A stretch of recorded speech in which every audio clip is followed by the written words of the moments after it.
അച്ഛനെ ഹോസ്പിറ്റലിൽ last admit ആകുന്നതിന് മുമ്പ്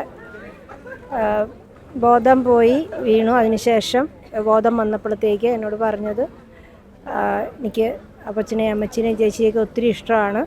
അമ്മച്ചി എൻ്റെ പുണ്യമാണ്. എനിക്ക് ഇനിയും അമ്മച്ചീനെ കഷ്ടപ്പെടുത്തുന്നത് ശരിയല്ല. അതുകൊണ്ട് അമ്മച്ചി പ്രാർത്ഥിക്കുക, ഞാൻ മരിക്കാൻ വേണ്ടി പ്രാർത്ഥിക്കുക. അങ്ങനെയാണ് അവസാനം അത് പറഞ്ഞത്. അത് കഴിഞ്ഞാണ് പിന്നെയും ബോധം പോയി ഹോസ്പിറ്റലിൽ അഡ്മിറ്റ് ആകുന്നത്. പിന്നെ അങ്ങനെ ഹോസ്പിറ്റലിലൊക്കെ അങ്ങനെ അധികം ബോധം ഇങ്ങനെ ഉണ്ടായിരുന്നില്ല. ഇടയ്ക്ക് അവർ സഡേഷൻ കൊടുത്തിരിക്കുകയായിരുന്നു. അതുകൊണ്ട് ഇടയ്ക്ക് ബോധം വരും, പിന്നെ ബോധമില്ല, അങ്ങനെയുള്ള ഒരവസ്ഥയായിരുന്നു.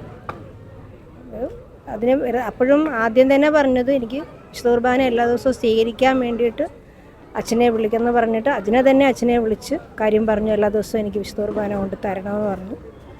അങ്ങനെ അച്ഛൻ എല്ലാ ദിവസവും കൊണ്ടുവന്ന് കൊടുക്കുകയും ചെയ്തു. അവസാനം വരെയും വിശുദ്ധ കുർബാന സ്വീകരിച്ചിട്ടാണ് അച്ഛനെ മരിക്കുന്നത്.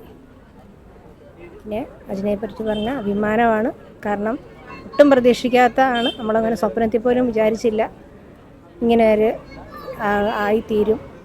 എല്ലാവരും പറയുമ്പോൾ ഒത്തിരി അഭിമാനമുണ്ട്. നമുക്ക് നഷ്ടം വലുതാണ് എങ്കിൽ പോലും ഒത്തിരി അഭിമാനമുണ്ട്.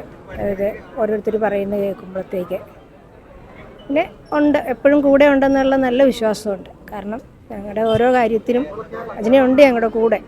ആ ഒരു വിശ്വാസം നല്ലോണം ഉണ്ട്. പിന്നെ പാരമ്പര്യമായിട്ട് കിട്ടും എന്ന് പറഞ്ഞിട്ട് ഇപ്പോൾ പറഞ്ഞില്ലേ അച്ഛനൊക്കെ എവിടെ നിന്ന് കിട്ടി. എൻ്റെ വിശ്വാസം എൻ്റെ അമ്മച്ചി ഭയങ്കര പ്രാർത്ഥിക്കുന്ന ഒരാളായിരുന്നു. ബൈബിൾ താഴെ വെക്കാതെ, അതായത് വീട്ടിലെ പണി കഴിഞ്ഞ് കഴിഞ്ഞാൽ ബൈബിളെടുത്ത് അപ്പം തന്നെ വായന തുടങ്ങും. എൻ്റെ ഒരു വിശ്വാസം അവിടെ നിന്നാണ് അച്ഛനിക്ക്. കാരണം കാരണവന്മാരല്ലെങ്കിൽ കുപ്പിനമ്മൂമ്മയൊക്കെ ചെയ്ത് നിൽക്കുന്ന കൊച്ചുമക്കൾക്ക് കിട്ടുമെന്നൊരു വിശ്വാസമുണ്ട്. എനിക്ക് അങ്ങനെ ഒരു വിശ്വാസമുണ്ട്.